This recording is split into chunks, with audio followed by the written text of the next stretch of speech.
তো কি হইছে যে তোর থাবড়কা দিছে? তুই যে এই কাজ করছস এই কাজের কথা যদি তোর স্বামীরে কইতো হি যে আয় তোরে আরো হিটতো না?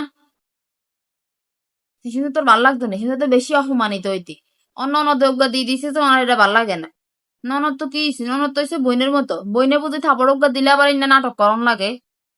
নাইলে আর হলাম অফিসে তো নাইলে আর হলারে কই দিস ইয়ে তো হাইলে তুই বাইরে কইতে হইতো, ভাইজের বাইরে করে তোর তো অপমানি করতে একা ছাড়তো না। অপমানিত হইতে হইতে হিডাও খাইতি। একা ননদে থাপড়জ্ঞা দিছে দে এককারে ইয়ে হয়ে গেছে। আমি বই বই কানতে আছে। এখানে এক ধরনের ডং। হ্যাঁ, আন্ডার ননদের লগে সংসার করি নন। আঙ্গর ননদের আঙ্গরে কিছু করে আন্ডার নিচের দিকে তাই সাইড থাকতাম। অনেক কারে নার মাইয়া থাবড়জ্ঞা দি দিছিল না, তার তেন ভাল লাগে না।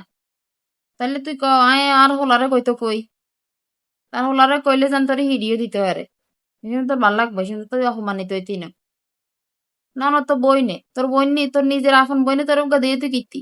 কিছু কইতে হইতি নি, এই জন্য তো কিছু হইতো না, এই জন্য তো কাইনতিও না। আমার মাইয়া ওকে দিছে এটা সহ্য হয় না। এলা এই ভাবি ওর লগে ননদকে লগে বনে না। ভাবিরা আরামও সহ্য করে না। থাবড়জ্ঞা দিছে এলা এরম কাঁদন লাগে।